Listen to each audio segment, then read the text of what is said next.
Welcome back to the daily basketball recap. Today, we're just going to be recapping a little bit of the offseason so far. There's been a few moves, there's a few free agency signings. Some people are still left on the table. So I'm going to go through a few categories, three to be exact, of different highlights and bullet points I want to illustrate to just really tell you the story of, in my opinion, what's exciting about this offseason, even if it's not going to be, kind of the general understanding of what's exciting here in this NBA season coming forward. The one that I want to start with is excited to see in new places, um, players that are going to be in different jerseys moving forward into next season.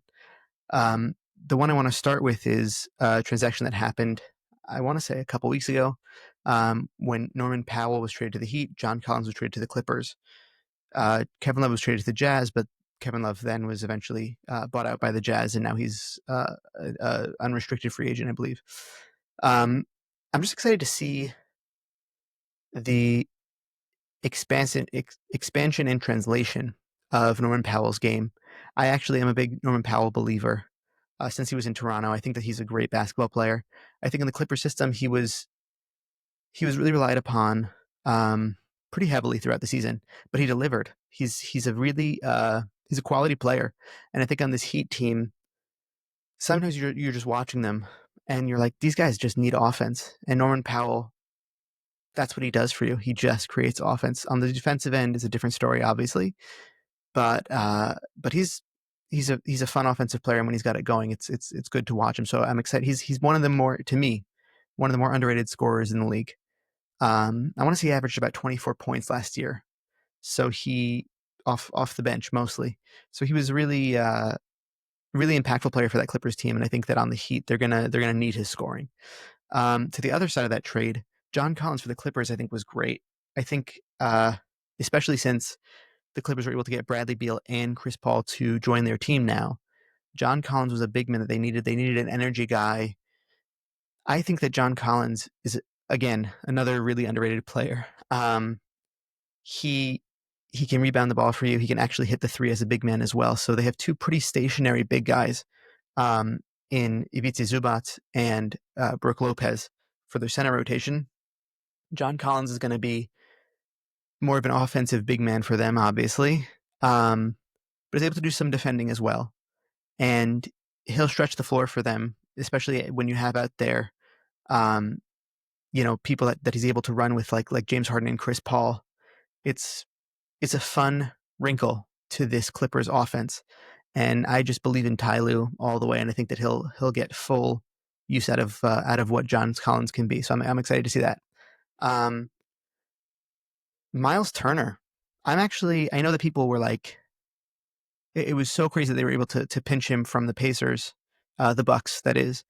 Um, I think that he's a perfect fit next to Giannis. I don't think he's going to be an all-star by any means, but I think he's a very talented player, and I'm excited to see him next to Giannis. I think that Giannis is somebody who just imbues other guys with good vibes. Damian Lillard came in with, a whole set of complicated emotions and things going on already into this Bucks team. So I think that Miles Turner is coming in a little bit more open.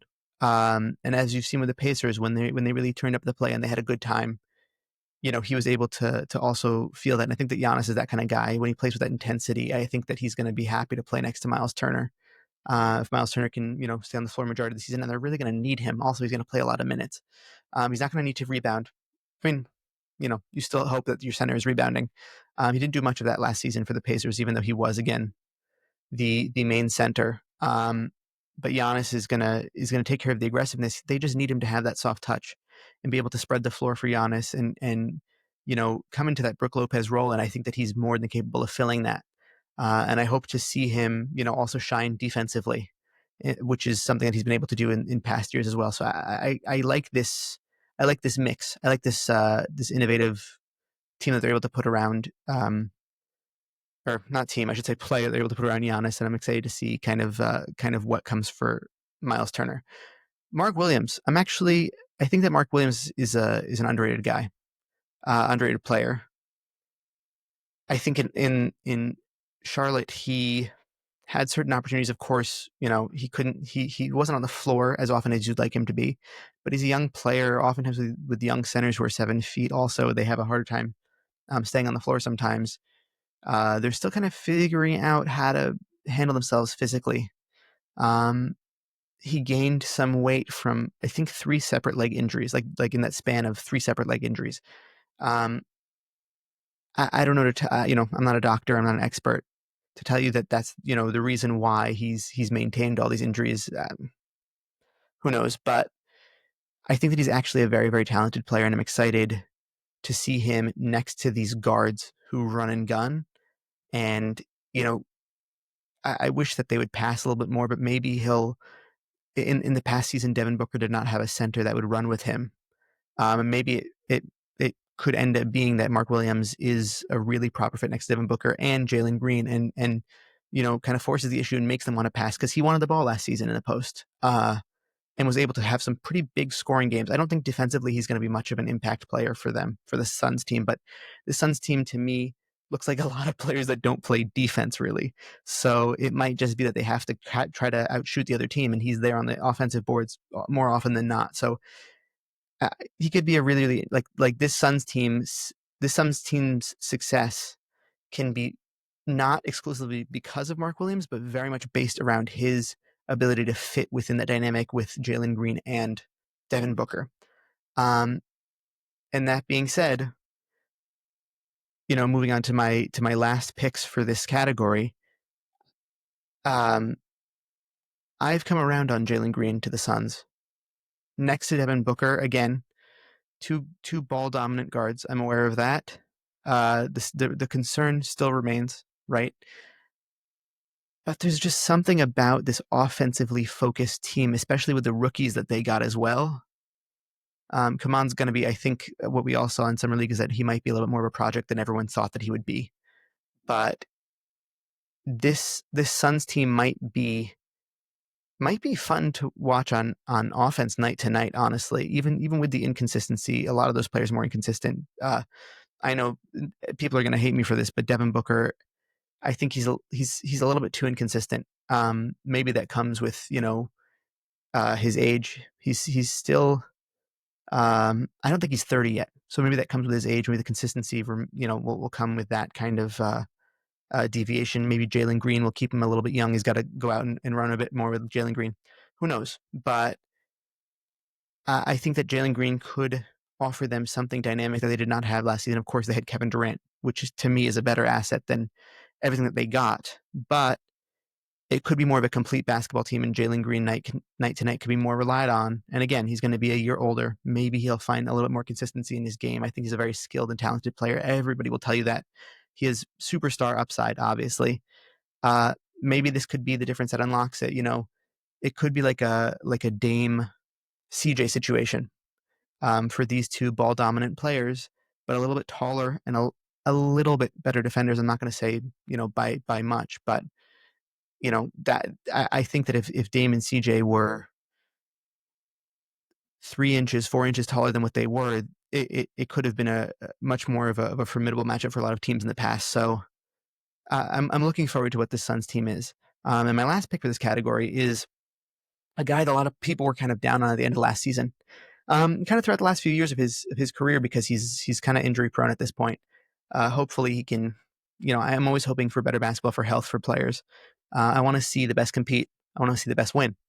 So I'm looking forward to watching.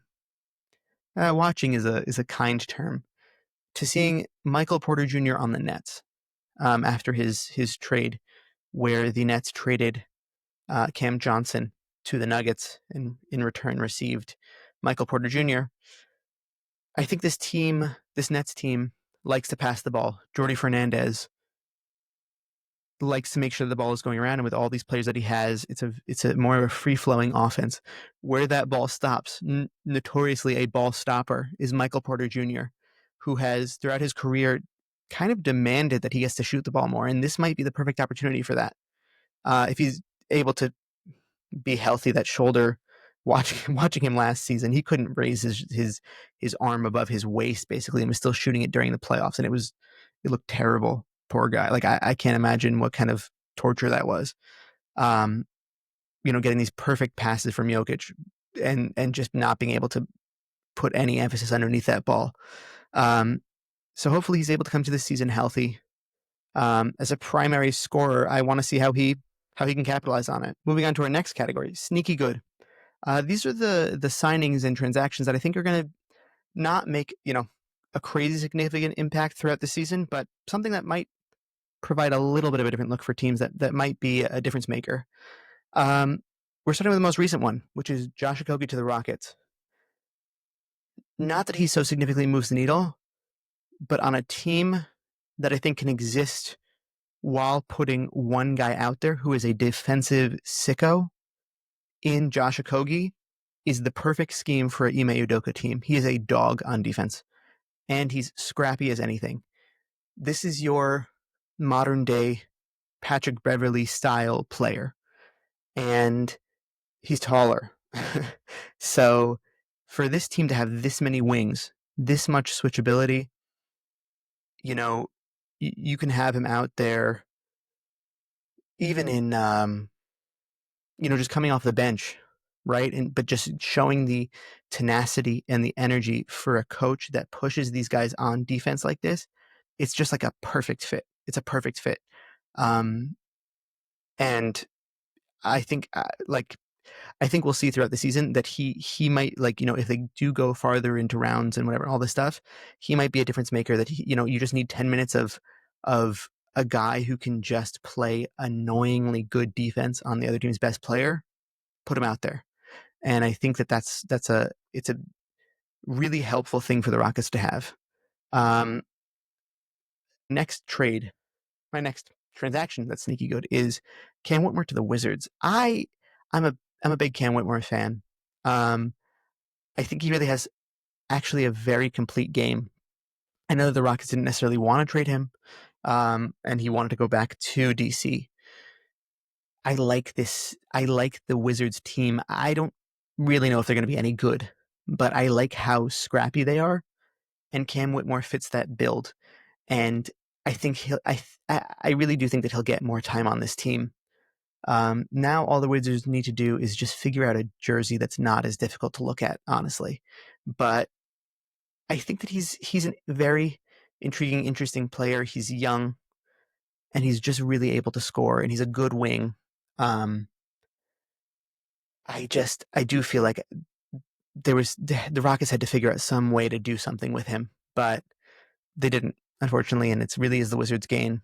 Um, he's just I think he's going to be fun. I think he's going to have a good rest of his career, and I think he might be a. Uh, I don't know to tell you he'll be on the Wizards for many years, but I think that he might turn into something a little bit more than what most people might think. Another sneaky re-signing, I think, was Trey Mann to the Hornets. He was playing well at the beginning of last season. He got injured, and ended up re-signing with the Hornets. I just like him. I like his play. He's the kind of guard that I like to watch his offensive game. It's just fun to watch. It's pretty. So that's all. I don't know what to tell you that the Hornets. I hope that they're good this year. I hope for their sake they have good pieces. Connaughton Nipples, he looked pretty good in the summer league. Um, Liam McNeely might be better than the position that he was drafted in, obviously. And I like Brandon Miller, so I like them having another young guard that can kind of run and gun with them. The next one is Duncan Robinson, going to the Pistons after the Malik Beasley news spread, of him being investigated, and things were kind of uncertain as far as him. Um, I'm excited to see Duncan Robinson in a different environment. I hope that he can go back to the 3-point shooter that he was. I think that he can. Um, I like this get for the Pistons. I think they needed an additional 3-point shooters, especially after losing Tim Hardaway Jr. I think he's a good replacement, and I think that his 3-point shooting really might help them become a more successful team, especially if they didn't come back with Tim Hardaway Jr. and Malik Beasley. So that's fun. Last one of this category is Jake LaRivia. Um, I think he's an intriguing player. I think that he has good 3-and-D potential. Um, And I think in a weird way, he might be exactly what the Lakers were looking for out of Dorian Finney-Smith, um, and be able to be there longer term. He's younger and has good size. And I can't tell you that I've watched too much of him, but what I have watched of him, I thought that he was underutilized in Sacramento. And might be an interesting player. Really be an interesting player. So we'll see, especially for the Lakers who need they need all the depth that they can get. So I hope for their sake that he's able to knock down the 3-point shot and play some good defense for them. And then the last category is remaining free agents. Some of these are restricted free agents. I'll go through that. Just kind of landing spots that I'd like to see them in. So to start off here, Josh Giddey. Apparently he won like $30 million a year. The Bulls wanted to give him 20. Apparently the relationship is like strained, whatever, all the stuff, all the news media, whatever. I'd like to see him actually go back to the Bulls, though. I thought that stretch they put together at the end of last year was a lot of fun. And I'd like to see them be able to do that again and have just a good feeling in successful basketball around the Bulls. I'm not saying that they're going to win anything significant, but there's nothing bad about a fun, quick offensive team with a bunch of guys that can pass. That team has a lot of people who can pass, and they just were playing good basketball at the end of last season. So I want to see them really give that a chance. I think in the second half of the season they played like 500 basketball essentially because Josh Giddey's numbers were so astronomical. I don't think he's going to return to that form, but I think that he is a good player, and I'm hopeful for his sake in his career that he can find like that could be a home for his development. Next up is Malcolm Brogdon, not the player that he once was, but I would like to see him again. Just to be clear, by the way, these remaining free agents that I'm talking about, I'm not going to do something like ridiculous and talk about, I think that, uh, Kuminga should, the Warriors should let him go and he should go sign with the Lakers. Like, I'm not going to do one of those. But I would like to see Malcolm Brogdon go to the Wolves if cap spaces allow that, if they can maneuver some contracts, just because I feel like they need all the help that they can get at point guard. He helps space the floor a little bit when he's like locked in. Defense, he's not really going to be there for them, but I feel like they're relying on the development of Robert Dillingham. Uh, yeah, they need some playmaking. He's able to do a little bit of that, but he's able to also just be somebody on the floor with with Anthony Edwards. While Dante DiVincenzo is out, Mike Conley was not so successful for them last season, so it could be an interesting wrinkle. The next one that I want to bring up is Russell Westbrook, my favorite player. Do with that what you will, because I know that makes people pass a lot of judgment on me. But I would love to see him either return to the Nuggets, which I don't think is happening. But I thought that in the playoffs, he had some really key moments that were very successful for them. Obviously, he had some moments in the playoffs also that were. I'm also a truther about Russell Westbrook. I know that you know, he's also likely to blow some games for you. And in the playoffs that happened, I want to say like once or twice at least against the Clippers. But he had some really also game deciding plays for them. But I think that the Nuggets spent most of their money and don't really have an intention to bring him back. But I thought that he fit really nicely next to Jokic. The other place that I would like him to go is to the Bucks. They need point guard help. They need facilitation help. I think him and Giannis on the floor together could be a lot of fun and really high pace and not a single 3-pointer made. But I don't know to tell you that that's going to happen with the point guards that they have now. So, if they just wanted to add a little bit more of a wrinkle to their offense potentially, again, Doc Rivers, I don't think he likes Russell Westbrook much. He's not his kind of player, but still, I don't know. I just feel like he could really kick that team into a high gear and really help them play at a fast pace. And I think that Giannis would love a teammate like Russ. So it'd just be interesting. Next is Cam Thomas. I would like him to go back to the Nets. He's a restricted free agent, as I said. The only really other place that I could see him just because they needed more shot creation is the Rockets.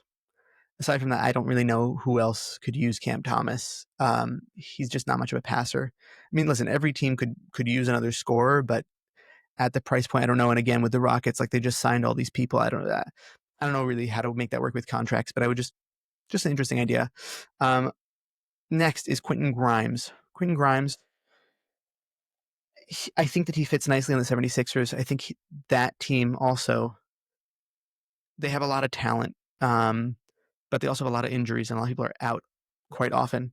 And he, at the end of the season, provided them scoring, showed that he could score pretty regularly on pretty good percentages. In defense, also, he could play a good amount of defense. So if he doesn't, he's a restricted free agent for the 76ers. They don't want to pay him what he wants. If they're okay letting him go, I don't really know what other teams, I don't think other teams really have the salary to give him. Maybe he wants to try to get his, you know, whatever you want to call it, his play get more noticed. Um, People are not going to like this, I don't think, but I would like him to go to the Lakers. I just think that he would provide them 3-and-D, and I think that they need more 3-and-D. And he could be a little bit of a shot creator, off of Luka and off of LeBron. I think that'd be good for them. So, if the 76ers can't make it happen and becomes an unrestricted free agent, I'd love to see that. I don't think it's going to happen, but that's what I would like.